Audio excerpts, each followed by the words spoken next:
Rookies. We can go ahead and call our meeting to order of the Bloomington City Council for Tuesday, May the 26th at 6 p.m. And we'd ask that you please stand for the Pledge of Allegiance and then for a moment of silent reflection.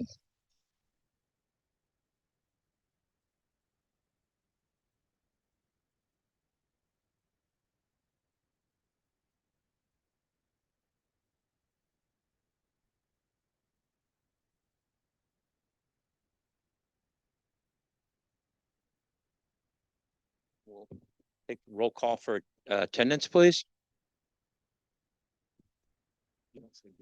Councilmember Kern. Here. Councilmember Motney. Here. Councilmember Dannenberger. Here. Councilmember Straza. Here. Councilmember Hendricks. Here. Councilmember Ward. Here. Councilmember Lee. Here. Councilmember Scott. Here. Mayor Brady. Here. Thank you. Next, we move to recognition and appointments.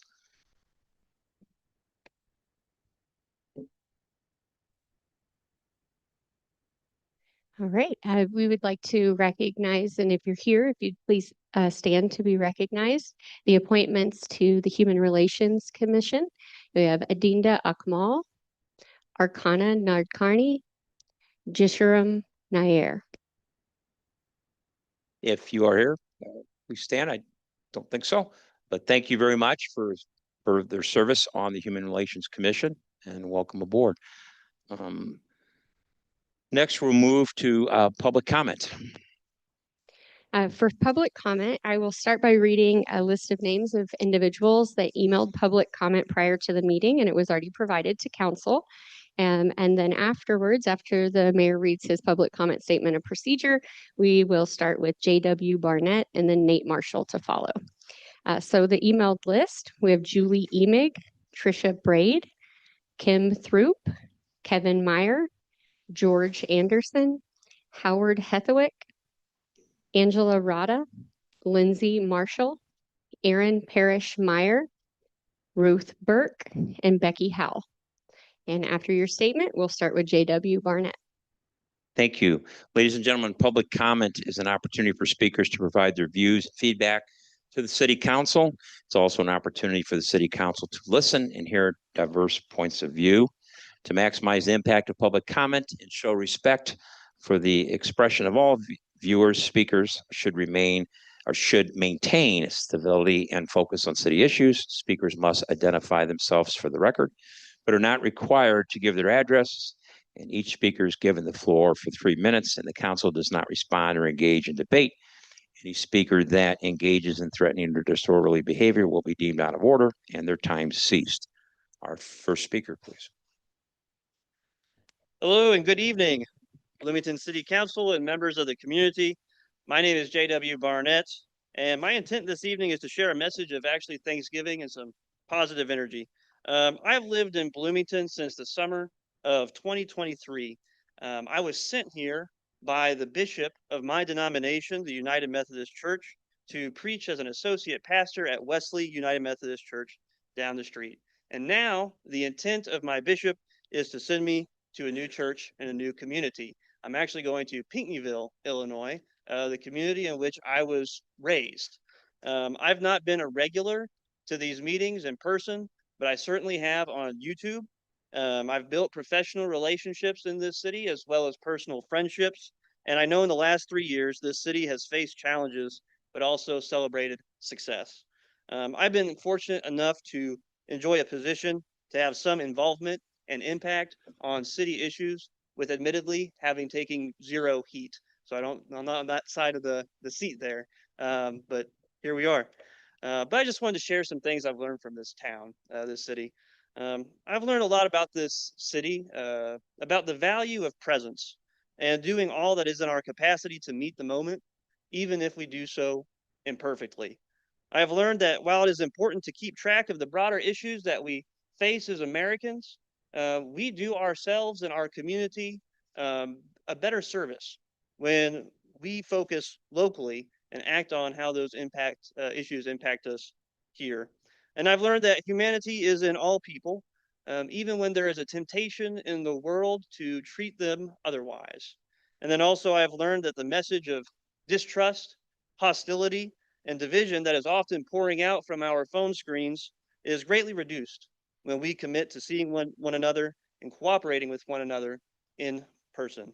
So I leave this community this next Monday with a spirit of thanksgiving that the lessons this city has taught me, and I will carry all those lessons into the next chapter. It's my hope and prayer to spread the character and the integrity of this community to wherever I find residence. So thank you for listening to me this evening, and God bless. Thank you very much. Next up, we have Nate Marshall, and then to follow will be Barb Stewart. Howdy, I'm going to talk quick. My name is Nate Marshall. I lived here in Bloomington a little over 3 years. I've lived all over this country, and the longest I've lived anywhere is in the Bay Area in California. I was an educator, and I spent 5 years working for Apple. I have been in IT as long as I can remember. I'll start by saying, yes, data centers are necessary. Modern life depends on them. They're an essential part of our daily life, and we interact with them invisibly thousands of times a day. Regardless of your politics or even your daily connectivity, this is the facts. However, the new age of data centers are a massive concern. They're built on lies, speculation, and a misunderstanding of scale. I've heard people say things like, why not use existing places like the old mall or somewhere like that? Well, that location and its parking lots is only about 5% of like one of the little blocks that I see on the maps proposed. Those new data centers are massive. The scale is not something we can really wrap our brains around. Think of something 20 times the size of Eastland Mall taking the place of one of our beautiful farms. The scale is enormous. The need for hyperscale data centers is driven by a lot of different things.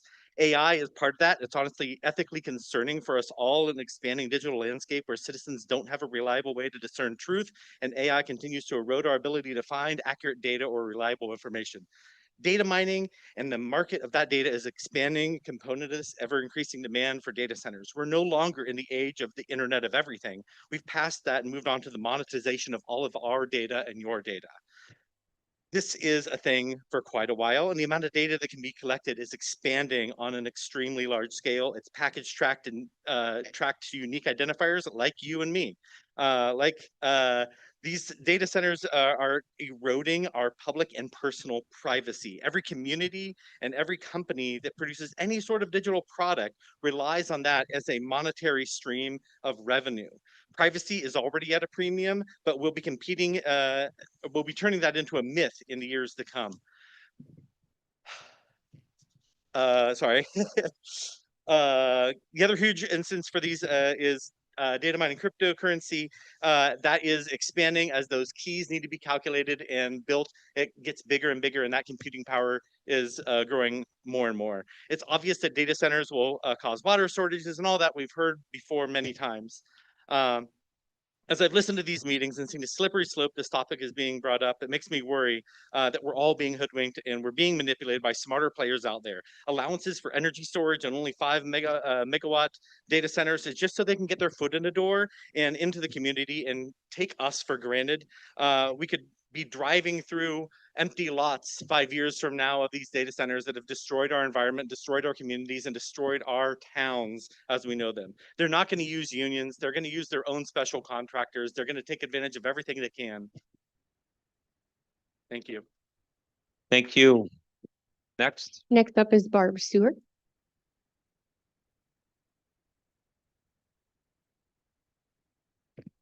I can do it.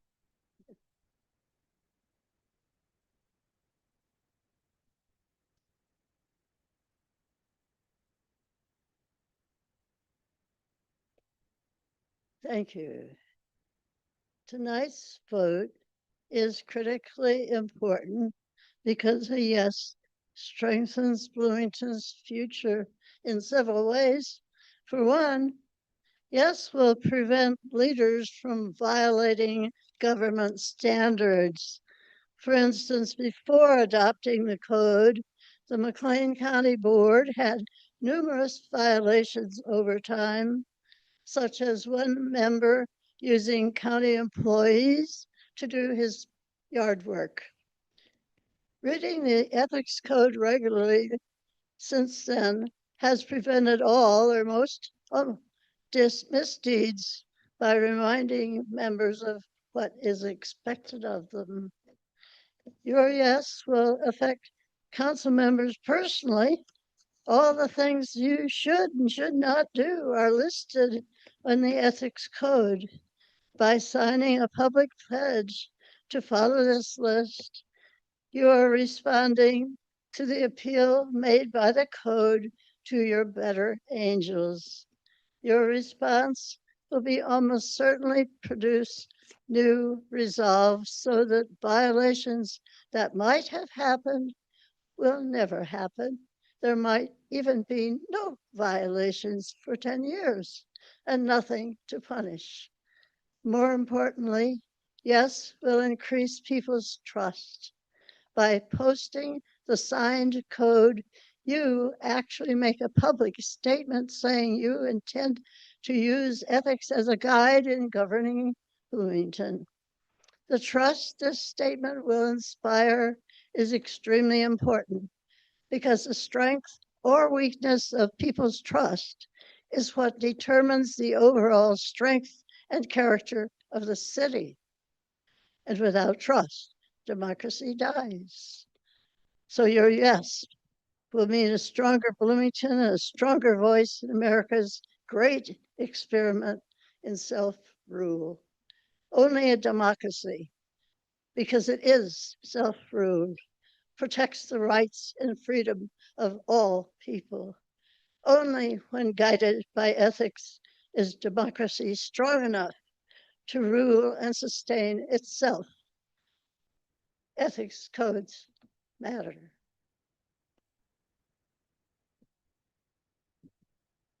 Thank you. Thank you. Are there any other speakers? And next up, we'll have Chris Greer, and then to follow, Michelle Blatzheim.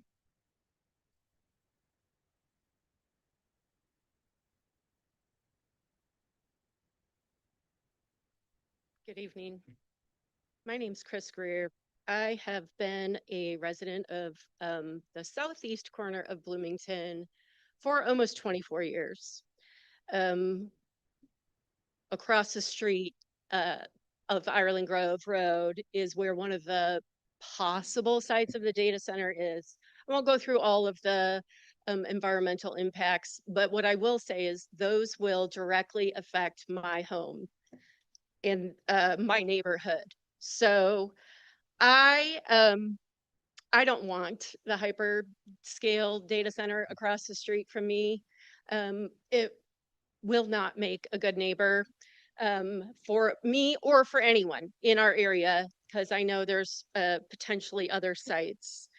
One of the things I am concerned about also is if a data center is built, I'm reading a lot of information that the pace of the technology, those data centers can be obsolete as soon as they're being finished construction. But it could be longer. It could be 5 years, 10 years. Think of your phone. If you have an iPhone, think about how fast those are updated.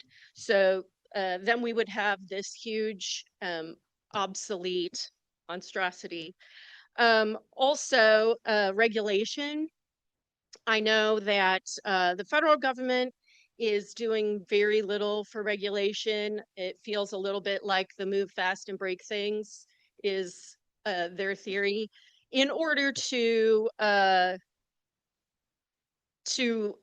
not impede creativity and ingenuity. But I think there are better ways to go about that. I think that we can still have ingenuity and creativity, but maybe in a sustainable and environmentally friendly way someday. Those things have to be looked at. And finally, in a timely fashion, maybe some of you have seen, Pope Leo came out with his encyclical yesterday. I have not read the whole thing.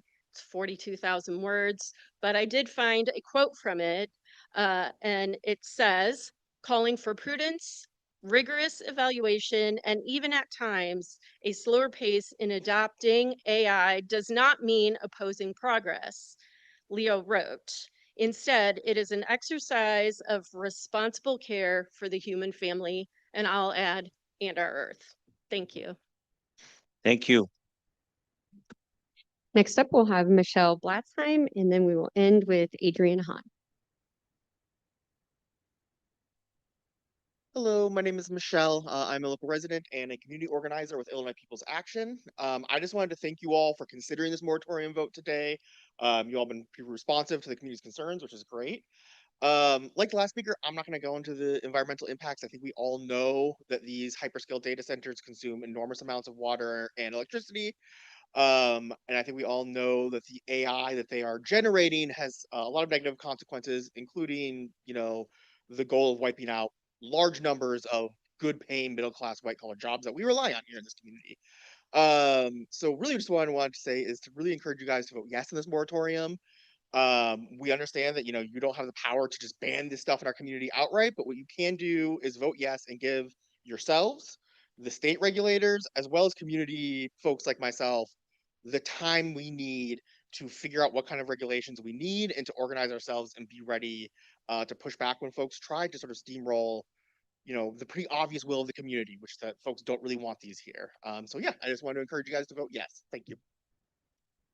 Thank you. All right, last up, we'll have Adrian Hahn.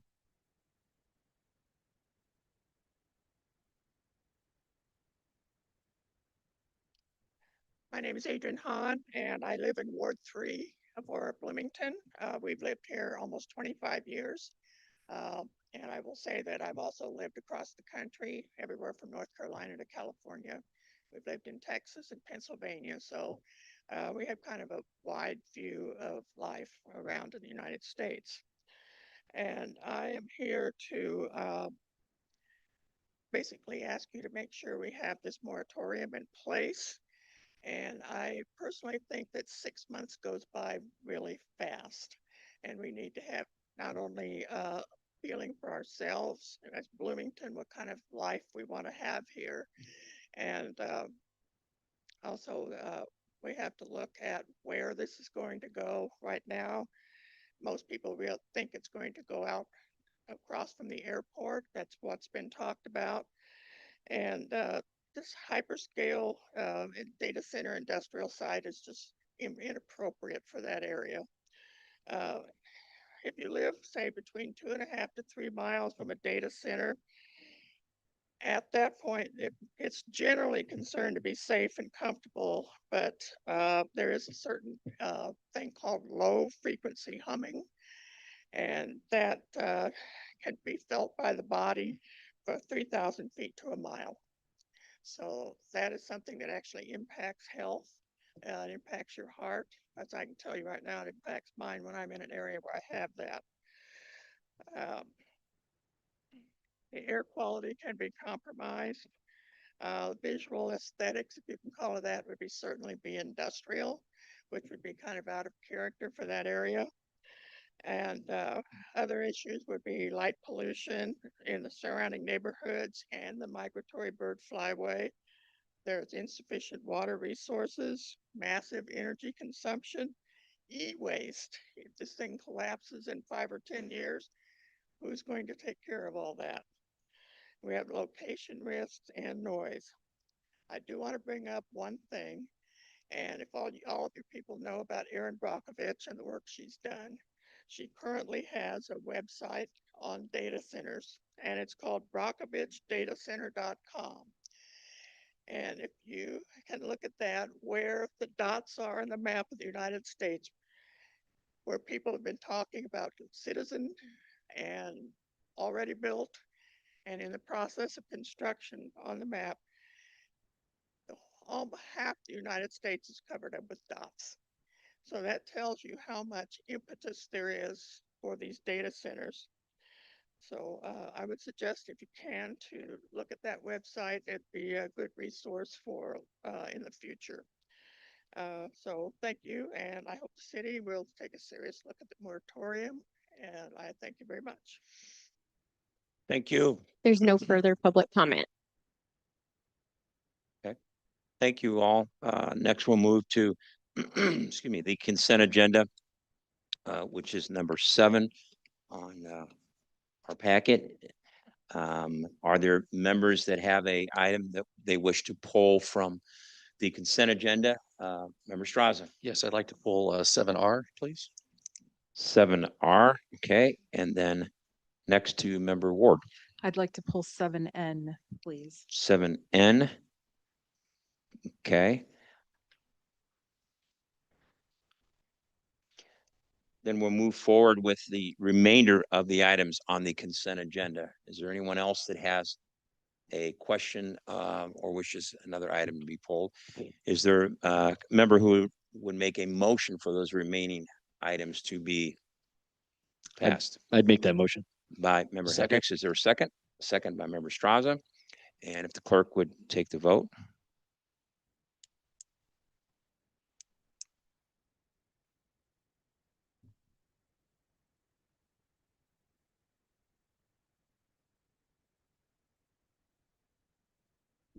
The item passes, no nays to announce. Thank you. Next, we'll go back to the 2 items that were pulled from the consent agenda. The first one being 7R, which I believe Member Straza, if you'd like to Yes. go ahead. Yeah, we're gonna do 7R. Yeah, I just had some questions. There's been some comment out there. There's several spaces throughout our community, not just in Ward 5, but in other wards that discuss that the enterprise zone, and I think it would just be good for people to hear how this happens, that there was some discussion about it in the past, and just want to get more clarity so people feel a bit more have understanding or comfortable about what we're doing. Mr. Jurgens? Thank you, Councilmember Straza. So we're happy to talk about this. We're actually very excited about this amendment tonight. This amendment, a lot of times we have amendments and it has properties in multiple different jurisdictions. The enterprise zone is made up of multiple different public bodies. Tonight's amendment is only property in the city of Bloomington, and it is really all about housing and retail. So there's nothing within the proposed plan that we're looking, oh, this could be a good spot for a data center, a hyperscale data center. There's none of that. It is none of it's even that large of a property. The largest property in there is off of 6 Points Roads, and I'm going to let our Director of Development Services talk a little bit about that and the other properties that are included in this amendment. Thank you, Council Mayor, appreciate it. Yes, there was a recent amendment about a year ago, maybe, that had other bodies. This is just ours, that we were not ready to add to that former one. We wanted to be very systematic about it and really focus on, frankly, residential. So these are infill properties. The one far west off 6 Points actually was looked at for residential development by a developer. It's next to the fire station, next to another neighborhood.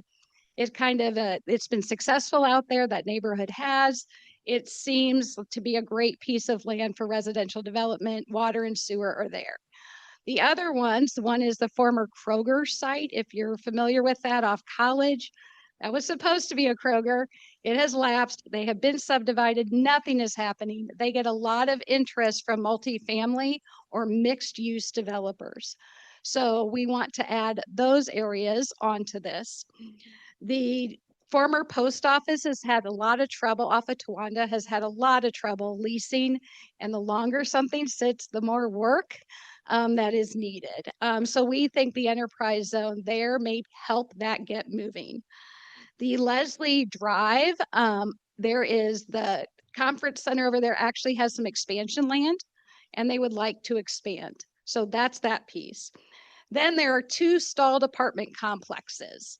So if you remember the former Lynx project, it was supposed to be about 284 apartment units out there by the Dunraven area.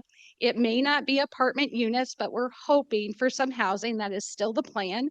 And any little bit, the material exemption on sales tax for the materials would be very helpful. This is starting to make the difference between projects going and not going. The other apartment complex is in the Wittenberg Woods area off Morris and Luce. So that has just been waiting. They couldn't get the numbers to work. They've retooled it a few times. It's been years. We've had the plans in for almost 4 years. This will make the difference between that going. They're ready to break ground if the enterprise zone passes. So that's what these are about. We're really taking seriously the endeavor to get housing. We didn't think that the enterprise zone would make that big a difference. It is making a difference in these pro formas. Happy to answer any other questions. Thank you. And with that, are there other questions, Member I Straza? just want to make a quick comment. Thank you for explaining that. Again, it goes back to, I think, something we've been talking about for a while since I've been on here, at least, and probably even before that, is how do we find ways to encourage development, infill especially? That has been something that's been very key, I think, this council and before me and during this time of having infill and trying to engage with people, try to get something spurred on to so those areas are developed. Because like you said, some of them have been sitting there for a long time. I know the old post office, Office One, has been there for a long time. That building is deteriorating quickly as it sits empty. So thank you for the explanations and for the time you put into it. Thanks. Is there any other members to that particular item? Thank you for Number that. one. Yeah, I have just a couple questions. You emphasized a couple of times that this is our enterprise zone. Can you explain for the benefit of the public why that's so important? So, well, this enterprise zone isn't just a city of Bloomington one, so there's 5 entities. So, and they all have to agree. So it's the city of Bloomington, the town of Normal, McLean County, Gibson City, and is it Piatt? I get confused. Ford County. Sorry, I drive through both of them on my way home. So those entities, we have 20 square miles to do. This is a consortium of folks. Every town or entity has a little bit different need. Normal added a whole lot with Amendment 5. And again, we added a couple strategically, but we wanted to be very strategic with this next round. It's a lot of work. The BNEDC is the administrator of the enterprise zone. So they do all the administration, they file the certificates, but it is an incentive tool that we have to offer to our landowners and our developers. And that brings me to my second question. Just can you talk about some of the incentives? You talked about the sales tax for materials. Anything else? So I actually have the interim director of BNEDC, Tyler Cravens, is here because he would be better geared to speak to the actual enterprise zone beyond what we usually see as the incentive. Would you like him to come up and answer? Sure. Thank you, Tyler Cravens, interim CEO at the BNEDC. So outside of that, the largest one that you'll see utilized is also the abatements. And so the EDC is empowered by certain bodies beyond just the intergovernmental parties to the enterprise zone, such as Unit 5, Heartland Community College have all signed on to another agreement related to property tax abatements. Those are for high impact projects. You have to meet a higher level of criteria. Think Ferrero, Rivian, but also smaller ones. The threshold's $250,000 or 25 and 25 employees is the very minimum to be eligible for the property tax abatements. Those are utilized, again, for larger projects. It really is, the meat and potatoes of it is the building tax exemption. The state also administers a couple pieces of it, not us. As the local administrator, we do the sales tax exemptions and we do the property tax abatements. We do not do utility. There's some potential utility tax exemptions that you can receive from the state. And there's some other state-related incentives that are much more rare in their use. And the qualifications for those additional state incentives as part of the enterprise zone are much higher, like north of $5 million projects. So not a lot of the things that come through are going to be eligible for those pieces of the zone. Thank you. Member Lee? Yeah, I just wanted to get some additional clarity and information on the property you mentioned near Dunraven, because that affects my ward. Can you provide more information on like what kind of enterprise entities are interested in that, or what kind of housing are you looking at? Is there any kind of additional information you can provide regarding that property? Sure, it is actually held by a developer builder. So the Raves, they're out doing the Grove. They are trying to make the numbers work on some complex related to residential. It was supposed to be 284 apartment units. They are not seeing this work under that model. So it will probably have a mix, especially to buffer up against some commercial.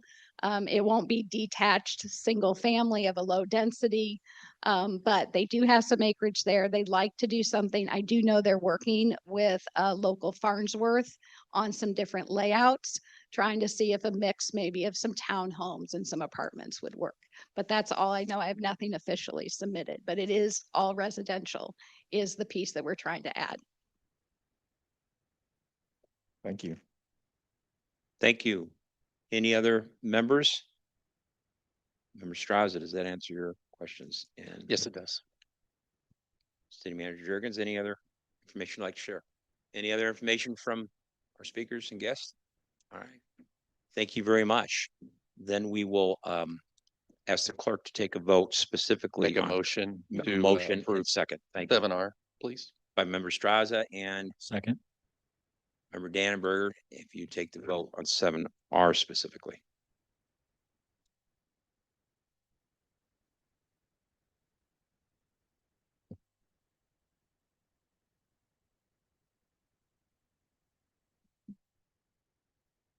The item passes, no nays to announce. Thank you. Now we're moved to Member Ward, who asked that 7N be pulled, and to your comments. Yeah, I'm actually asking that we pull this not because I'm have any concerns about it, but because I don't want it to be buried or lost in the consent agenda. And so I'm just hoping that staff can give a little bit of an explanation for the benefit of the public about the history of this and the impact of this before we move forward. Okay. Our City Manager, Mr. Jurgens. Thank you, and appreciate that. And I've asked our Parks Director, Eric Veal, and our Assistant Director, David Lamb, to come up and speak about it. This is a project we are really excited about. It's been in the works for a while, approved, and like a lot of projects, the bids come back and it's a little bit more money. But we are excited about this and truly the partnership with Benward, who is truly the entity that's going to be doing this and proposing to do this. But I'll let our director, Eric Veal, talk a little more about the specifics of the project. Thank you, Councilmember Ward, for bringing this forward and council. So this is a partnership. There was a question about money earlier today, so we'll just start off with that. There's $600,000 grant through the IDNR, which is Illinois Department of Natural Resources OSLAD grant, Open Space Land Acquisition and Development. And so that is the city's contribution, which we received that grant. The remainder, up to I think $6.8 million more, is actually going to be covered by Benward, Bloomington Normal Water Reclamation District. I do want to thank Tim Irvin. We invited him here tonight. We had a special event he had to be to for some family, but he wanted to share his thanks and support for you guys, hopefully for tonight, to approve this project. I attended last Monday night his board meeting, and the board and he approved this item again, as we had already done this once before, but now it's at a higher threshold. So Dave Lamb has been working on this project more directly with Tim, so I'm going to let him share just a few highlights, if you like, about the project. Thank you, Director Veal, City Manager, Council, Mayor. Thank you for having us here. Yes, it's a it's a collaborative planning process that included City of Bloomington, Bloomington Normal Water Reclamation District, Boys and Girls Club, Bloomington Normal, Housing Authority of the City of Bloomington, Friends of the Trail, and IDNR. We're really going to transform that whole west area of Sunnyside Park into a sustainable landscape that's good for the environment. We've got interpretive signage that's going to talk about the water quality, what happens when it rains, for kids to understand what that is. We've got an outdoor gym going in there with 12 different exercises. We've got over 250 native trees going in, 114 native species of native plants going in the prairies and stuff like that. So trail systems, solar lighting. We've also been able to achieve site certification. We're going to be the only downstate site that has received this, and that's a holistic certification that's highly sought after in the industry for sustainability. So we're really proud of that as well. So. And I'll just wrap it up with 2 points. I know you favor the west side sometimes, and this is on the west side, and it is going to be a great benefit. We're expanding a park that already exists to 12 acres with an opportunity for more. This is on city land, but it is next to Benward. And just Dave mentioned it, but I'm going to highlight this. This is a educational opportunity for students. We have bus parking for this to learn about the water life cycle from falling from the sky, going back into through their system back into the sky and how all of that works. So while we do parks and they do help us with this park, this will be an educational landscape as well. Thank you. Go ahead. Ward. Unless there are other comments or questions, I'll move approval. Second. Motion by member Ward and seconded by member Hendricks. And if the clerk then would take the roll for 7N.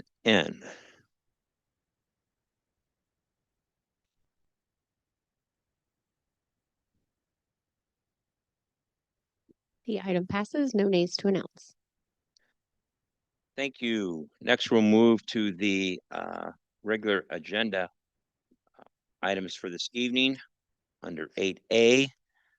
The first item is consideration and action on an ordinance establishing a temporary moratorium on data center facilities. And I will let our manager, Mr. Jurgens, discuss from there. Thank you, Mayor and Council. Just a couple of things I wanted to highlight on this.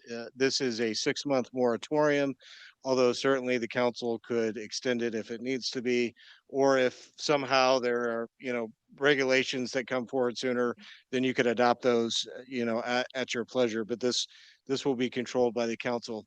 A couple of other things I want to point out, and then, we're happy to answer any questions about this. Part of the of this ordinance calls for at least 2 public hearings by the Planning Commission. So this will be a deliberative process where it is very transparent, where we will have outreach to the public and we will have at least 2 public hearings.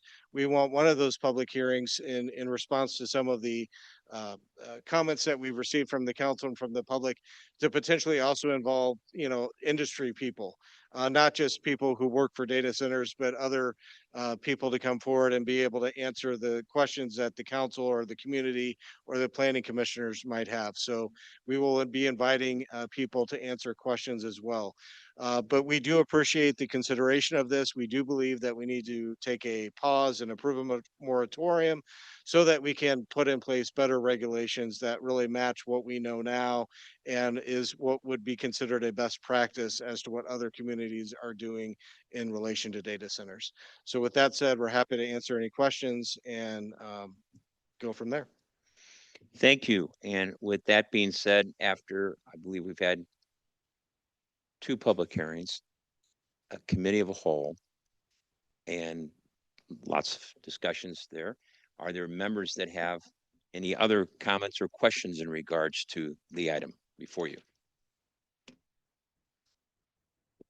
No, I don't have any questions. I just have one additional comment, and I won't go too far on this, but and I don't expect that we will. But the idea behind this moratorium is so we can set up those regulations, so we can do things like the city of Aurora has done, like the McLean County has done, and that I ask that we start those discussions and those set up immediately. Thank you. Any other members? If not, is there a motion? I would move approval. By member Hendricks. Is there a second? Second. By member Dannenberger. If the clerk would take the roll, please.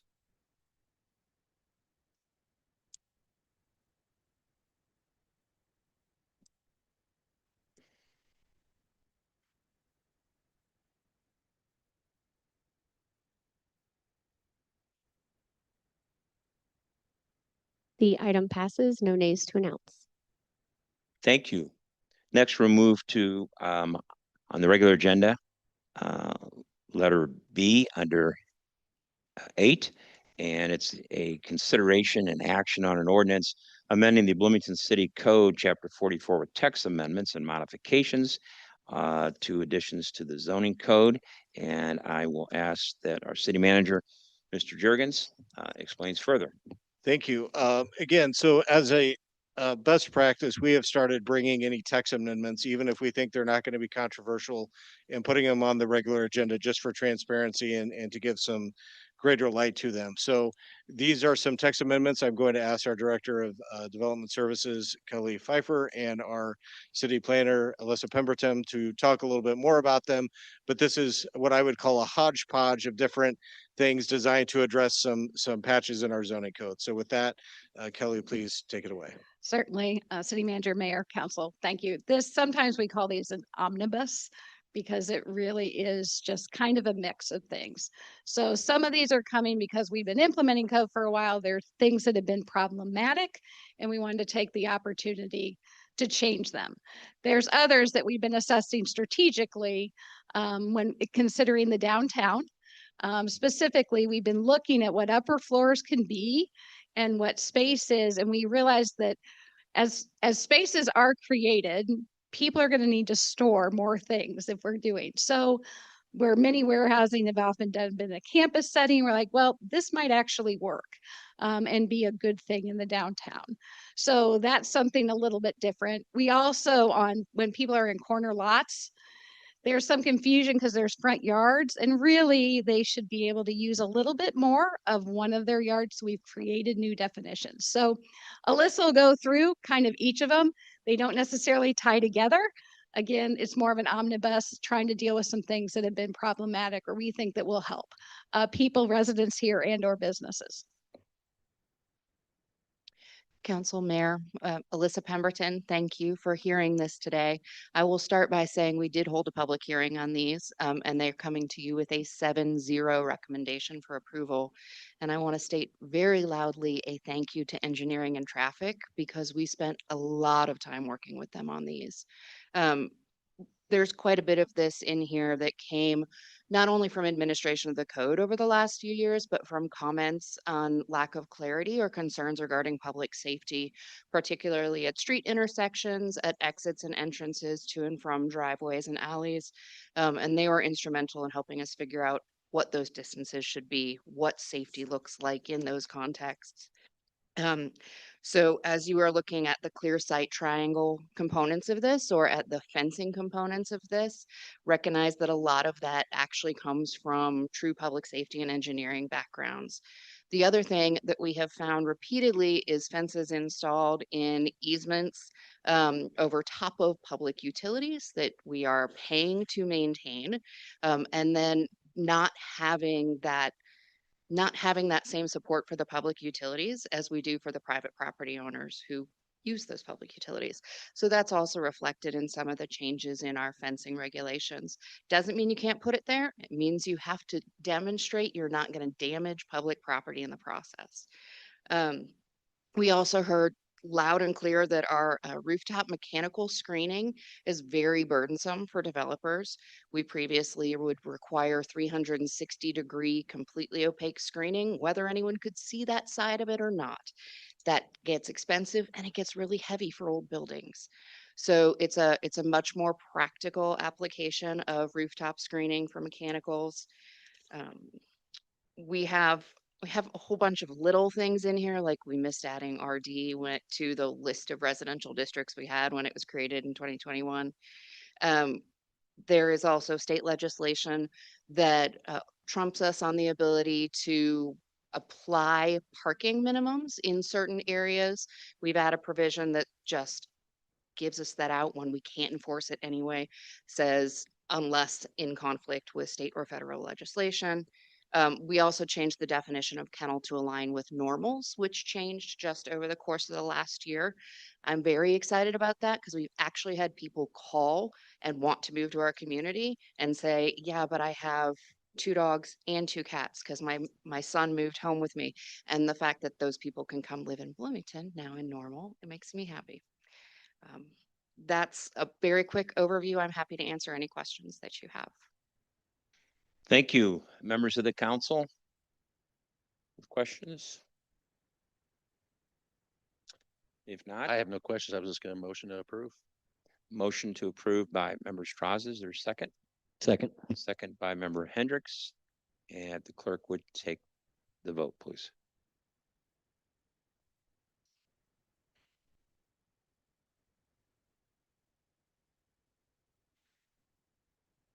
The item passes, no nays to announce. Thank you, ladies. Next, we'll move to, on the regular agenda, item letter C, which is a consideration and action on an ordinance amending Chapter 2 of the Bloomington City Code to amend the rules for conduct of meetings as requested by the mayor. And in that request, we explained, and I think had a good conversation at the last committee of the whole meeting regarding the purpose and the intent behind this particular motion, or excuse me, ordinance. And so at that time, I explained what my thought process was particularly into substantive changes to amendments and the timing of such substantive changes. I think earlier this evening, the word systematic and attention to detail was used regarding items. And when we talk about an ordinance that's before us, and there's going to be substantive changes to that ordinance that someone is bringing forward, one of the very first things that I believe would be helpful to all the members and to the general public is if there's going to be substantive amendments, that they be submitted ahead of the meeting by noon on that day of the meeting, in particular giving our clerk, giving legal the ability to review things, not only in a more timely and thorough fashion, but not under the scope of things when it's before us and we're in the middle of a meeting, so we can better serve the public. There are other points to this particular ordinance. It was drafted by our legal counsel with much discussion from many of us. And if there's anything that you have questions about regarding the proposal before you, I or our legal counsel, Mr. Spanos, would be happy to discuss the intent of this ordinance. Questions? Yeah, I've got some questions. So, thinking about this from the, the spirit of it and that kind of stuff, we can still do things under this, like, for example, the motion to divide. If, for example, there is a motion out there that has two parts, and say I agree with one of the parts, but I want to either table or vote down the other part, I can still go ahead and make a motion to divide under this new. Correct? Mr. Spanos? I think that if the motion, like you suggest, and I think I sent you an example, was clear that there's part A and part B, a motion to amend approving only part A and not part B would be a relatively routine motion and not something that would be complicated and require additional text or writing, so that under the circumstances, I don't think you'd have to continue or postpone that motion under that situation. Got it. And then can I ask a further question about the process in general?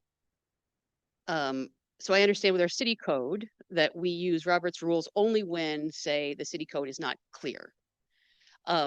So when it comes to, say, motions to divide, we need to have a motion and a second before it's allowed to go ahead and do that. Is that correct? Yeah, I think this is where we deviate a little bit from Robert's rules. The cleanest process is you have a motion to approve as presented, and then you have a subsequent motion to amend. And then that motion to amend would be to delete the second half. And then you would have a vote on whether or not you amend it. And then you have a vote on whether or not you approve it. I think that's the cleanest process. We don't always go that same route. Sometimes we'll have, this council has had motions from the start that are separate from the motion that's presented. So you could conceivably, based on past practice, come out and say, rather than I move to whatever A and B together, you could come out and say, I move to approve only A. And That's been allowed in the past. and if we pass this, we still can, because that would be a motion to divide and not, say, a motion to amend.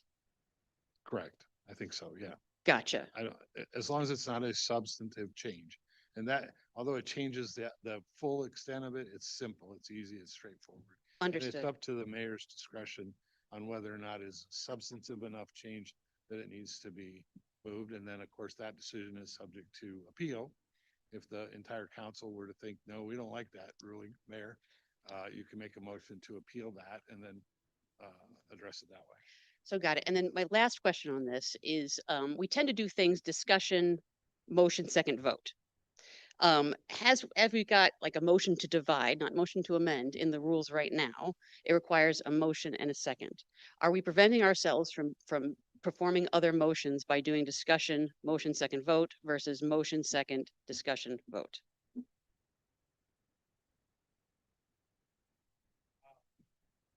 I'd have to think about it in more detail, but potentially. Understood. I mean, it seems like we're going in the same vein. We want to make this clear. And I want to know whether or not I can do things like motion to divide. And if I can't do that unless things are happening, then we need to have a longer term discussion, a bigger discussion about how we approach these meetings. Thank you. And to that exact point is when there's substantive changes that is proposed, that it's ordinance before us for the exact purpose of making sure that we all understand what we're voting on as it changes before our very eyes in these chambers. We need to have the ability to have our legal and our clerk review what the language is going to be.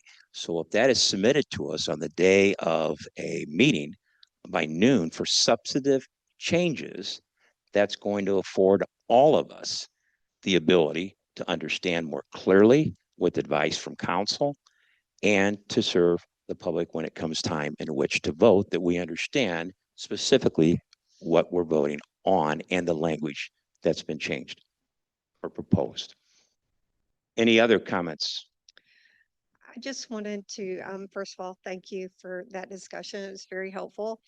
I mean, given the fact that the only thing is changing is we're being asked to bring it to staff's attention just a few hours before the meeting that we're going to have a substantive change and give the opportunity for that to be crafted before we're here in the moment, on the fly, making those changes, I think seems to be very reasonable. So thank you for putting this together. You're welcome. Other members? I'd like to make a motion that we extend discussion for another 5 minutes. I'll second. Motion it's been seconded by Member Hendricks. Do a quick roll call. Councilmember Kearns? Yes. Councilmember Motney? Yes. Councilmember Dannenberger? Yes. Councilmember Straza? Yes. Councilmember Hendricks? Aye. Councilmember Ward? Aye. Councilmember Lee? Yes. Councilmember Scott? Yes. Next, since we have extension of time that's been passed, Member Ward? Yeah, I'd like to speak against this proposal as it's presented. And my primary reason for speaking against it is because I actually value the people sitting out in front of us in this meeting and the views that they bring here in public comment. And I value the opinions of my colleagues as they sit at this table and share their own comments and viewpoints. As it is proposed currently, this change would essentially rule out the value and the impact of any of those viewpoints. And the reason that it would do that is that it would prevent any of us from doing anything with whatever you all say, particularly if it's a time-sensitive issue. People's eyes may glaze over when we talk about rules in this chamber and the way we interact with one another, but the effect, this may not be the intention, but intention and impact are not the same. The impact of this change means that any one of the folks sitting out there, any one of the people sitting at this dais may have wisdom to share. And I can't do anything about it because I won't have heard that before noon. I took note, it was 6:04 p.m. when our first speaker, thank you, Pastor, for your service to this community, when our first speaker came to the podium. Sorry if you would have had something interesting to say about a topic that we were about to vote on, and it was a time sensitive thing, I couldn't have done anything about it. Same goes for all of my colleagues. We are tying our hands with this. And so I implore us not to shut out the voices of the very people we supposedly represent by passing this as it stands. Thank you. Any other comments? Questions, Member Hendricks? Yeah, I would just make quick comments. I've been on the fence with this. I've served in many other bodies on the Pekin City Council where we did have rules related to submitting amendments in advance so that we as members knew what was going to happen with the National Education Association, which is the largest deliberative democracy in the world. I've served on that as well, and we have to submit those well in advance so that the body can review those. I take issue with by having an interest in clarity that I somehow don't care about the voices of residents. We still have the motion to postpone to a later date. And we have done that in the past when we have heard something and said, whoa, we should take a pause on this and postpone so that we have the ability to take those comments and those concerns into consideration. I do think we need something that is clearer, but I think casting this as somehow not listening to residents, I thought that I had to speak to that. Any other comments from members? If not, to close. Can I comment? Sure, I'm sorry. I'm sorry. Yeah. We would not be able to take action for time sensitive matters categorically, no matter what anybody out there said, no matter what anybody at this table said, for time sensitive matters that would need to be addressed before the next meeting, which in this case is weeks from now. We wouldn't be able to move on those things. If it was a grant opportunity, if it were a matter of public safety, if it were a question of economic development and somebody needed us to make a decision in a hurry, we wouldn't be able to do that. We wouldn't be able to make changes to that. Thank you. Any other members? Yeah, so I've had the privilege of serving here for 5 years, and I can't think of a time when we've had a situation where it was imminent that we amend and vote in that moment. We also have the opportunity to call a special meeting with notice that would allow us to reconvene and address something that required a time-sensitive response. I found myself uncomfortable on occasion with the extent to which we are amending during the meeting without the opportunity to carefully reflect on each word so that I can make sure I'm making an effective decision. Thank you. I'd like to move that we extend discussion for 5 more minutes. Is there a motion to extend the timing for 5 more minutes? I just made that motion. Oh, I'm sorry. Is there a second to Member Ward's motion? I'll second it. Do a roll call vote? Yeah, we'll actually just do a quick all in favor. Okay. Aye. Aye. All opposed? Nay.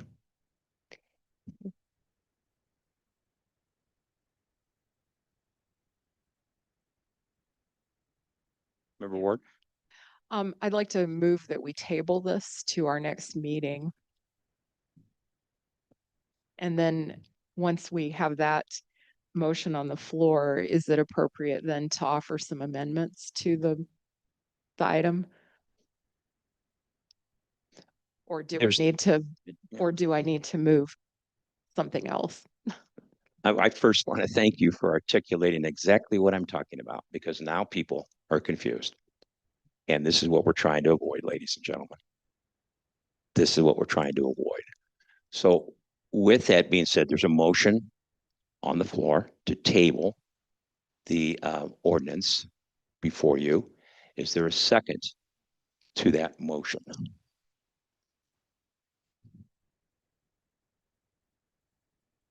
If there's no second, the motion will die.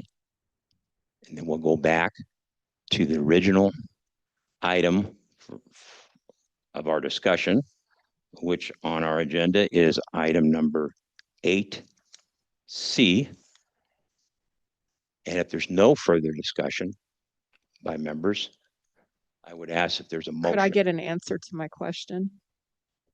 My question is, at what point can I bring forward these amendments that I have proposed?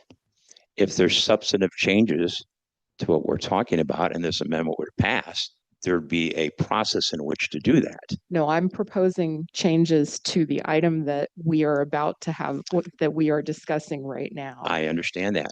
And as I just said, if this particular ordinance would pass, you could bring that particular substantive changes before the meeting of that particular day if we come back to visit those amendments.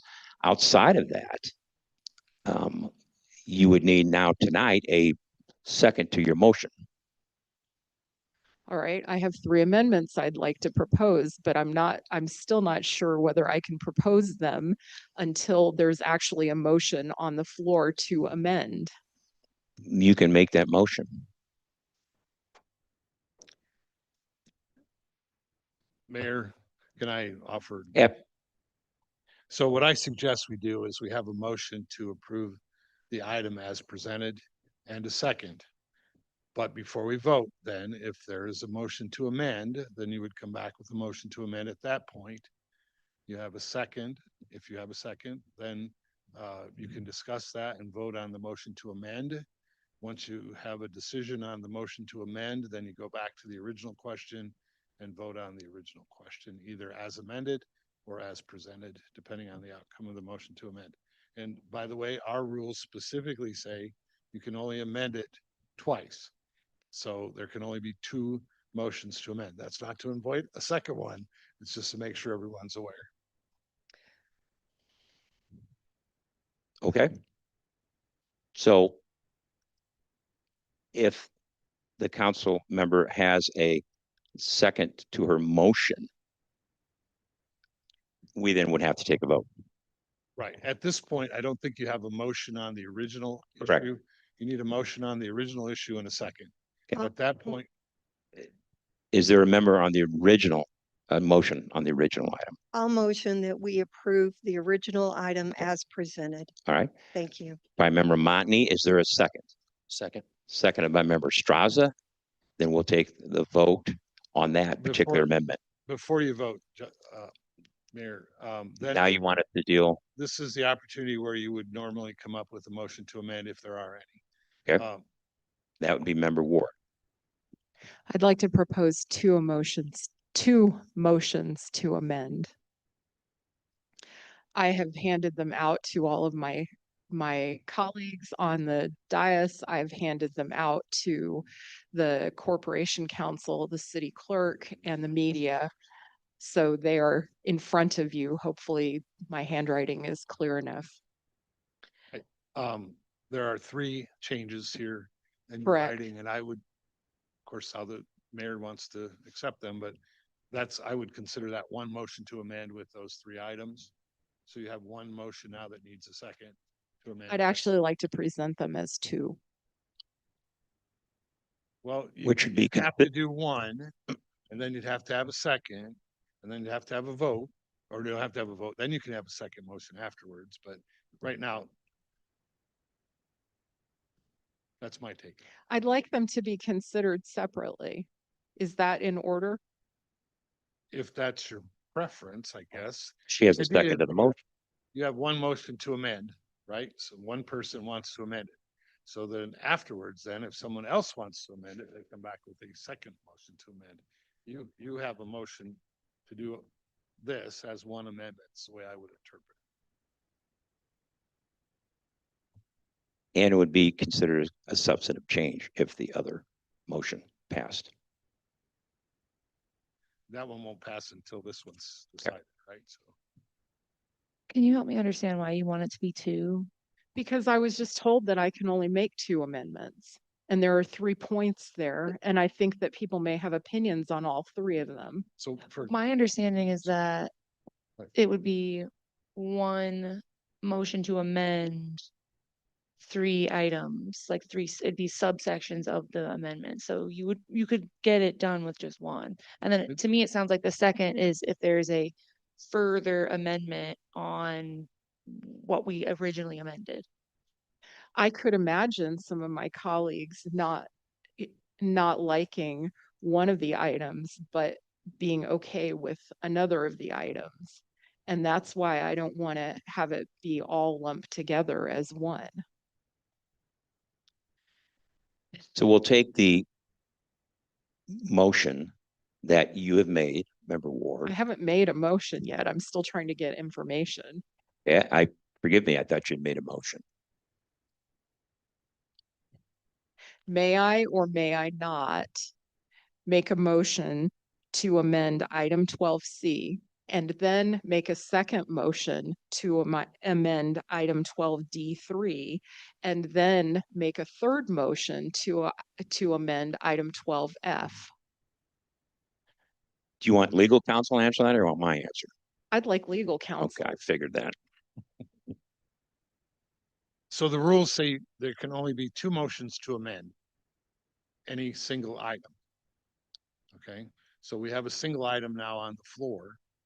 You can have a motion to amend, one motion to amend, one motion to amend, one, not a motion. Once that is seconded, if someone else wants to change that motion, then you can have a second motion to amend, and that's it.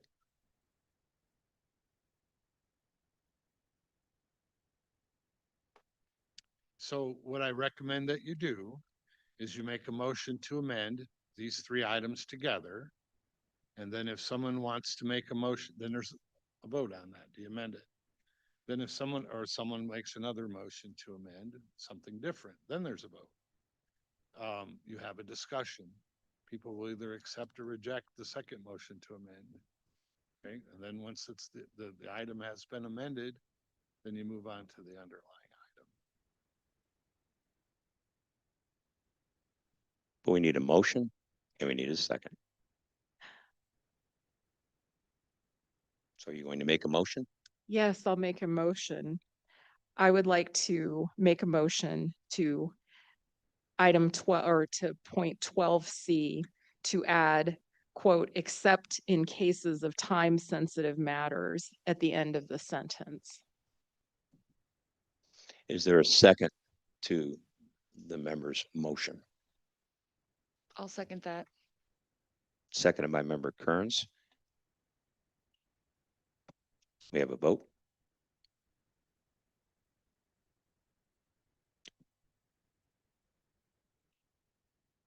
You can do a voice vote or electronic.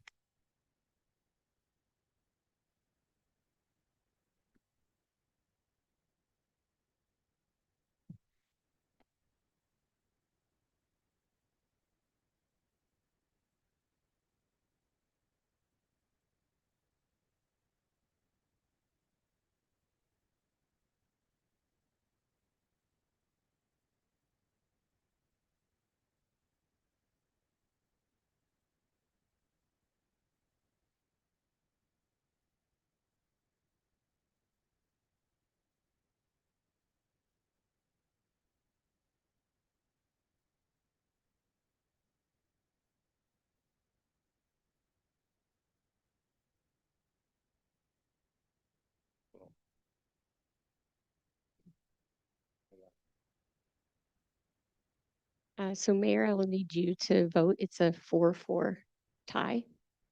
So this is an ordinance. So we need 5 sitting council members, not the mayor, to approve the motion. Let me read the statute to you so we're aware.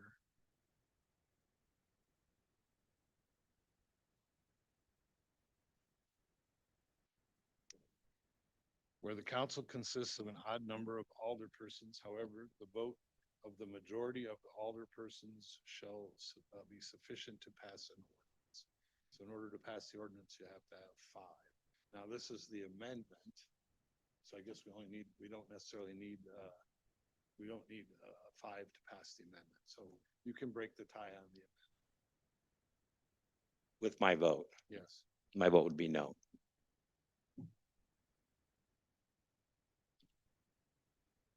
So then we can go back to Well, I have another another motion. another motion. Um,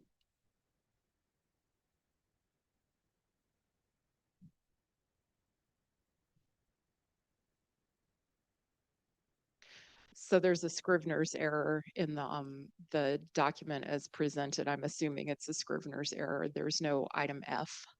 And I would like to include an item F, and that would be to add a definition of substantive.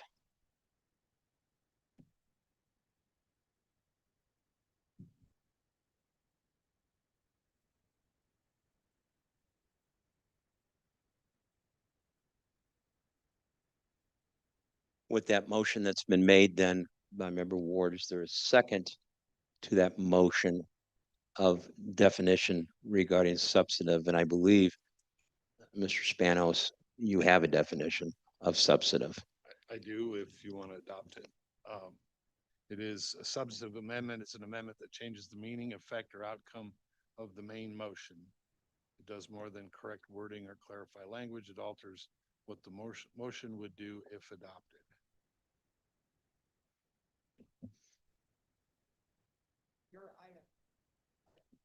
No, it's your motion though proposed, possibly.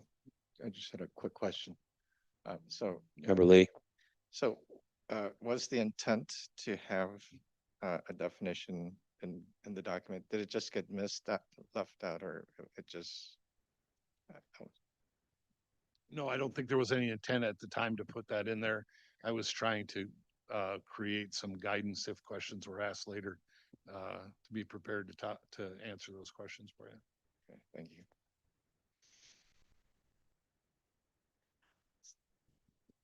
The reason that I toss it back to you, Mayor, is that it's your item. And so since substantive seems to be important to you, it seems like it would need to be approved by you, because after all, you're going to break the tie if there is one anyway.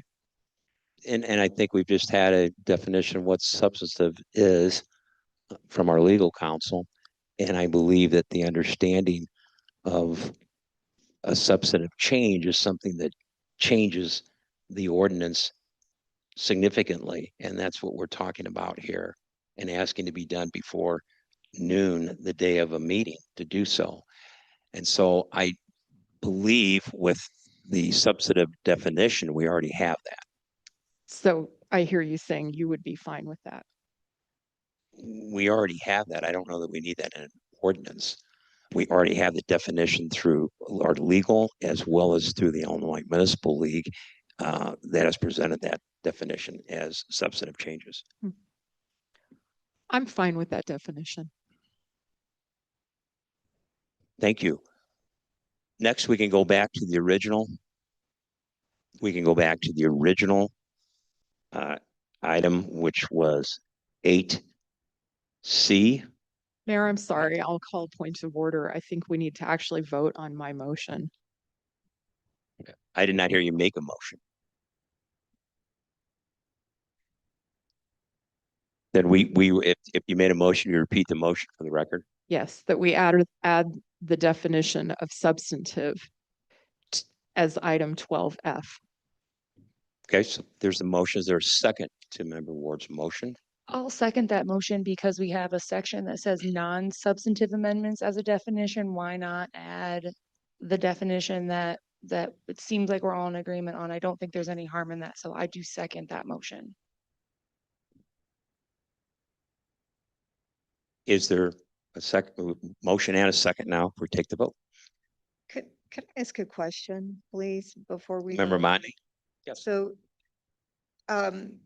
does this in any way take us into territory that we would be doing like we're doing right now, where what one person considers to be a Scrivener's error or something non-substantive would then be debated in the moment, resulting in potentially us being asked to vote on language that could be unclear or could have unintended consequences.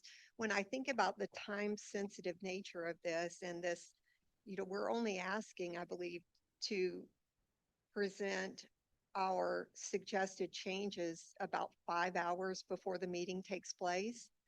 And in the event, something arises from public comment or from discussion amongst council members, we would have the opportunity to call a special meeting within 48 hours if it was an urgent matter in order to have that vote. I'm just thinking through what unintended consequences might exist if we further refine a definition that would be subjective as to what substantive means, or it could be interpreted in a subjective way. This is exactly, the confusion I think that we are trying to be more disciplined around. So just, especially hearing that was just crafted, that definition of substantive, which other than hearing you verbalize it, I've not read that definition before. I haven't thought through, what that really means. Anything, what else should I be thinking about to make a thoughtful choice and not just one in the moment? I I prepared a few questions and answers in anticipation of this discussion today. And I think they'll help. I think if I just read through them, it might help. I've already read to you the definition of what I believe, how I would interpret a substantive amendment, what that means. The next question was, who decides if the change is substantive? And the mayor under the code would determine whether or not the change is substantive. The mayor's decision is then subject to a motion to appeal, which is submitted to the entire council pursuant to section 2-208. Just like any other procedural ruling that the mayor would make, those are subject to appeal. Any member can raise an appeal for one reason or another, and you would vote as a council whether or not you agreed with the ruling that it was substantive or not. And then the next question I wrote, how's this process different from a motion to postpone to a date certain? And I said, it really isn't. If a substantive amendment is proposed at a meeting that has not been submitted in advance, it's treated as a motion to postpone the matter to the next regular meeting. You still have to vote on that. You have to vote on whether or not there's going to be an amendment. If you vote and say there's no amendment, then it's not postponed. And then you get to vote on the substantive motion as it was presented. And then the last thing I wrote is, can you still make routine changes without delay to the next meeting? And the answer to that is absolutely yes. Change in numbers, dates, Scrivener's errors, things like that. You don't have to move those. So I don't know if that helps or addresses your question, but I mean, those are the things that I think the proposed ordinance would do. So the proposed ordinance that was presented in our packet for us in preparation tonight did not include that language. What was the thought process? If it's important for us to now in the moment add that language, I mean, is that something that was a subjective addition, or is that something that you feel would be adding value compared to what was previously provided to us? I'm sorry, can you say that again? I'm not sure I followed. So I guess what I'm trying to understand is if this is an important thing for us to do exactly what we're trying to, prevent in the future right now, what was the thought process by not defining substantive when it was originally crafted and placed in our packets, 48, 72 hours ago? Well, the ordinance was drafted 6 weeks ago or more at the request of the mayor. I didn't put a lot of thought process into what is a substantive motion. I think it's fairly obvious what a substantive motion is. I had concerns that someone might raise that question. So I went to look, I did a little research, and that's the definition I found, or part of it, and put it together. So honestly, I think we all know what a substantive motion is as opposed to a procedural motion, right? If it's a substantive change, changing a number because you want 100,000 and somebody else wants 50,000. That's easy to do. Something about, well, I want that money to go for this project under these circumstances instead of this project for these circumstances. That becomes much more substantive and therefore more important that we get it right. And I think that's the thought. I'm not endorsing and I'm not opposing this. I'm just telling you, I think that's what the thought process was that gave rise to what was tendered. So in listening to all this discussion, I feel like what was provided is the cleanest way to do this, because otherwise I can see us having discussions that could add confusion, not only for those of us who are voting, but for those who are listening as to whether or not something is substantive, especially given the fact that we can call a special meeting for something that is urgent. And again, in 5 years, I can't think of a time when this would have been a factor for us. Again, I thank you for sharing that, Counselor. I appreciate it. You're welcome.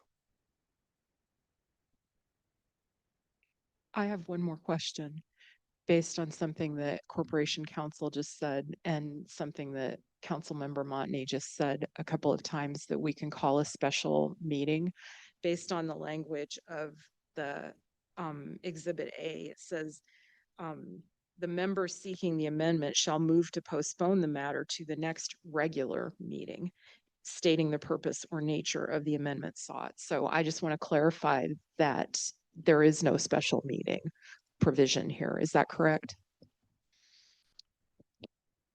You can have a special meeting that is a regular meeting. We could do it just to the regular meeting. You're right. It says right now, it says to the next regular meeting. That's what it says.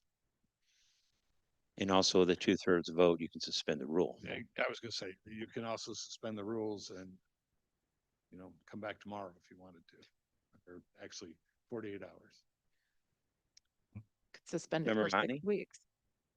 Well, I'm just thinking about, the context with which the amendment was brought up, and that is for urgent matters. And we do have a means in the event of an urgent matter to convene a special meeting. I believe that's a different amendment. We already voted that one down. Okay. Oh, I'm not making an amendment. I'm just saying that we have a process. You are Right. commenting on an amendment that we've already voted on. The time one?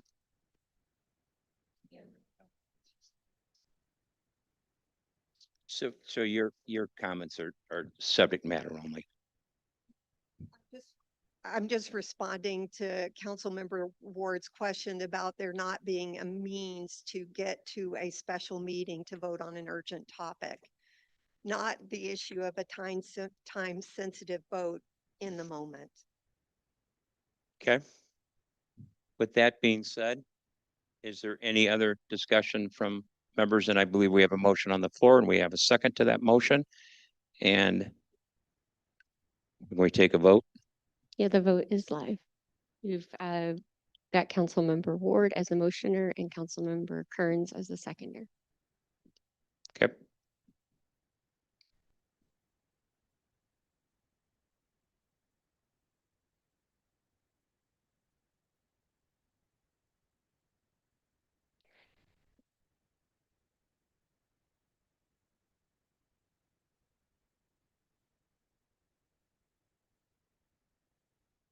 And we have another tie. It's 4-4. So the mayor would vote on the amendment. I'll vote no.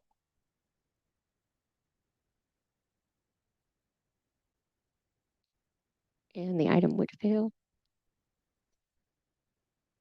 Now, before we go back to the original item, which was 8C, our city manager, Mr. Jurgens, has a comment. Comments. Thank you. And as maybe messy as this is, I think it's good to have these discussions and appreciate that. I think the mayor mentioned something that that maybe, we also need to take into consideration. There's also a procedure where you, as was mentioned, you can suspend the rules. So if something does come up and it's urgent, as opposed to even having to call a special meeting, you can suspend the rules with the 2/3 vote. So with that, there is kind of that, you call it a backdoor But, you know, with those amendments not passing, I just want the council to keep in mind there is still a process in the case of an emergency. If 2/3 were to agree and this new procedure was to pass, you still have that option. Thank you. And now, Before you vote, can I point out one last little yes, sir. change? There is a typo in there. There's actually two. G should be F, not G, when we can fix that. And that entire paragraph G, currently G, should be underlined. That's new language. So that was a mistake. Thank you. We won't ask if that's a substantive change or not at this point. With that being said, we will move back then to our original item, which is number C under 8, and I'd ask for a motion. Oh, okay, then we have a second, then we can vote on that.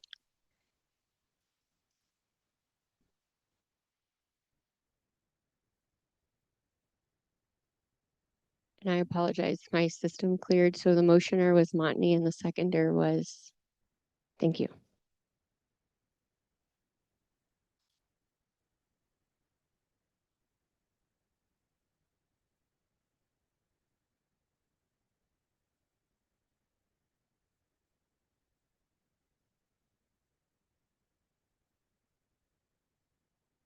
The item passes. I have 2 nays to announce, Councilmember Kearns and Councilmember Ward. Thank you. Next, we'll move on to our next item, number 9, which is the finance director's report. And our finance director, Mr. Rathbun, and city manager Jurgens. Please go ahead. Okay, I'll make a quick this evening. The year's over, but it's not. So this is April 30th report, but we still have another month of sales tax. We have vendor invoices still coming in, final audit adjustments. So in the past, we've actually done the year-end report 3 months in a row. The city manager and I are discussing maybe potential ways of revamping this report to council and the community. So who knows if we'll do that 3 months, but we typically don't start the new fiscal year until August because of those delays in revenues, et cetera. We primarily focus on the general fund during these presentations. It's the largest fund of the city. It's the tax revenue driven fund. And so we'll be revisiting that. But tonight I'm going to go through some of those same comments, but kind of keep it to what's changed versus going through all the individual numbers. Next slide, please. So the major tax revenues, I'm just going to jump right to the bottom. We have an $8 million positive variance. This is basically on trend with the variance we discussed during the FY27 budget.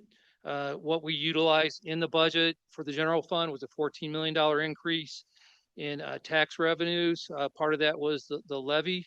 The use of those revenues was explained during the FY27 budget process on several occasions during those presentations, but it addressed the starting deficit, inflation, increases in health insurance costs, et cetera. A couple of just specific notes related to home rule sales tax. Just a reminder to council and the community, basically 20% of home rule sales tax is allocated to other activities. 10% goes to the asphalt and concrete fund, and then 10% goes to the county mental health, which we are on kind of a hiatus with them right now, but 20% of the $5 million positive variance you can see would be $1 million of that would be allocated to other sources other than the general fund.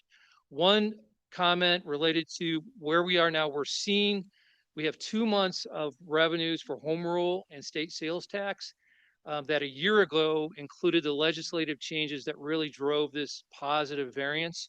So we've got two months this year related to the legislative change that was supposed to go into effect this last January, just a couple months ago. It wasn't going to be as dramatic according to the IML, but we're not really seeing any increase there. And we built a little bit of that into the FY27 budget.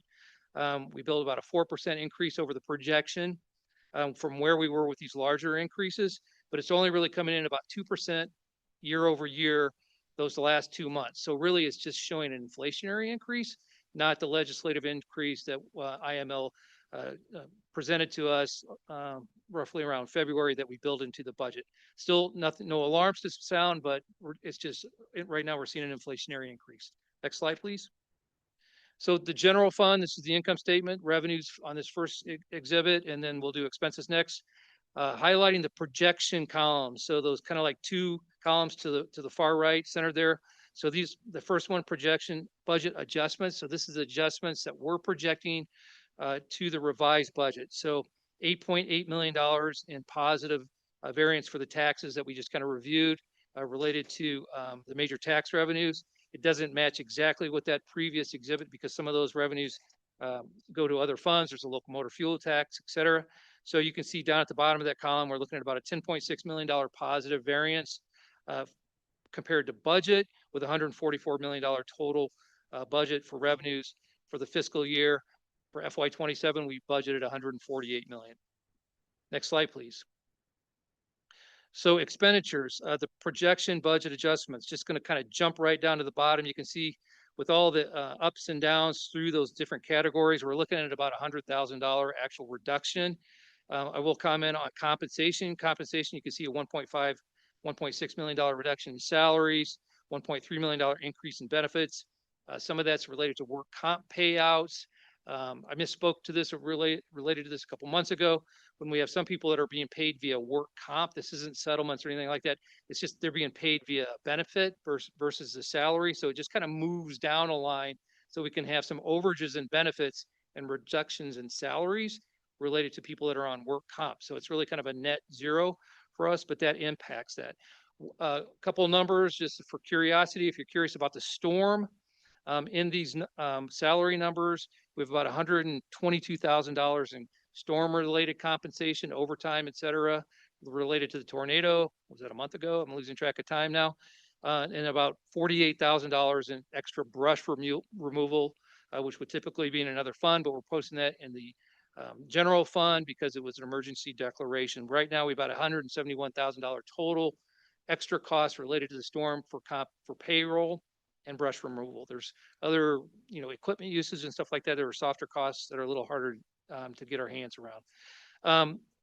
Jumping to the bottom center column, the projection for the reserves. 2 months ago, when I did this last presentation, we were projecting 35.8 million.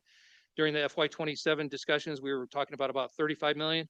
We're a little higher now. Part of that is related to, I referenced the county mental health hiatus, the 3-month delay. So that's adding some revenues that we're not adding revenues, but reducing expenditures going out.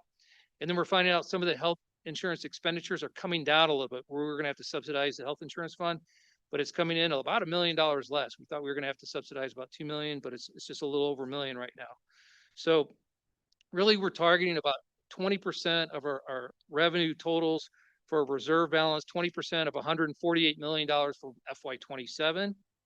This number's not showing there. Will be about $30 million targeted reserve balance for the general fund. So you can see we're a little higher at the 38 million, gives us flexibility related to potential pending capital expenditure needs for public work campus, et cetera. Next slide, please. This is just a summary exhibit for the enterprise funds. I'm going to jump right to the bottom. Revenue trends, almost all the enterprise funds came in right on budget. Wanted to emphasize our parks guys left, and I was going to brag on them. Golf at 113% revenue, 3.4 million versus $3 million budget. Going up, you can see that the year-to-date actual favorable, unfavorable is 465,000. There's a pretty large capital expenditure budget for them for golf for the year. We always talk about how golf basically makes enough money to fund operations, but not usually enough to fund its capital expenditures. But at that $400,000, if they can maintain that profit line, then it goes a long ways towards funding those capital expenditures. And the next slide, please. Fast, just remind the community, all information online, the budget books, budget presentations for FY27, the FY26 monthly reports are online, many resources available there. And then I'll take any questions if there are any. Thank you. And with that, are there questions? Member Motney. It's just a comment. Before you know it, it'll be property tax season here for us. And with us collecting in revenue over $8 million beyond what we budgeted, and then expenses in addition to under budgeted 10.7 million, 18.8 million. so many people are leaving our community. I mean, people who have reached out, especially retirees whose property taxes are creating a burden for them and their ability to stay in their homes. And I would ask that as you plan for the fall and the votes, that you please consider bringing forward an option that keeps the levy flat so that we don't continue to take property tax increases here in this community. I realize that our sliver of property taxes is less than 15% and that we aren't the major driver that people feel. But I think there's an opportunity for all of the taxing bodies to get together and collaborate as to what is reasonable for our people. And this lets me know when we talk about the addition to reserves at 38 million that we have the flexibility on our sliver to make a difference by keeping our levy flat. Thank you. Other members? One question. I believe that you said from the storm damage, from overtime and brush pickup, roughly 171,000 total. That's correct. Thank you. Next, our city manager's report, Mr. Jurgens. Thank you very much. And as Scott mentioned, we are looking at to how we might potentially overhaul our financial reports. So if you have ideas or thoughts of things you want to see that are most impactful, please let us know. We will still keep all the detail, but that as a back end report, but we're just trying to figure out how we can best communicate some of that detailed information. If you could go ahead and pull up my report.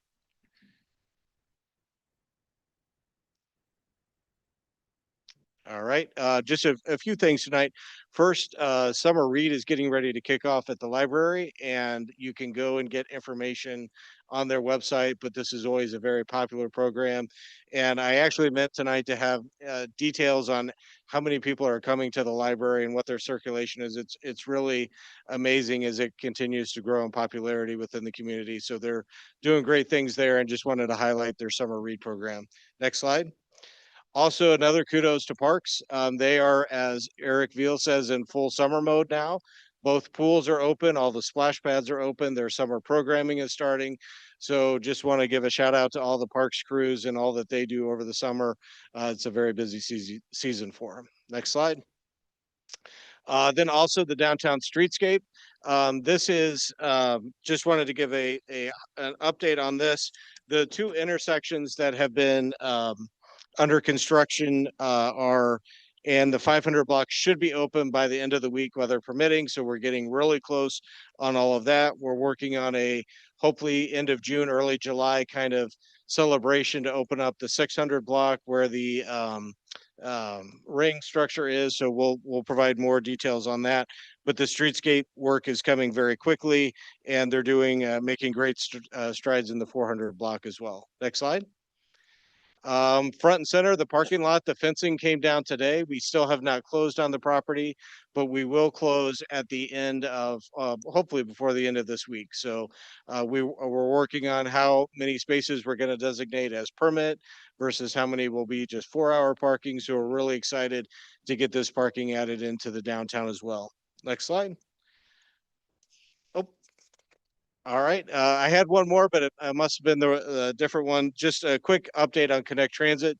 They announced and approved an agreement for their new executive director tonight. At the meeting, I was just there before I came to this meeting. Brady Lang will be the new CEO, so we're really excited about that. Brady has been in that interim role for a few months now and has just done a great job. And I've really appreciated the extra communication he's doing with me. Excited to get him, already talking about getting him here so he can provide one of the updates to the council and answer any questions that you have on Connect Transit. So we'll be scheduling that for a future committee of the whole. And then also just providing an update on the transfer station. It is at 90% and should be at 100% by July. So things are progressing in terms of design. So things are progressing very quickly with that.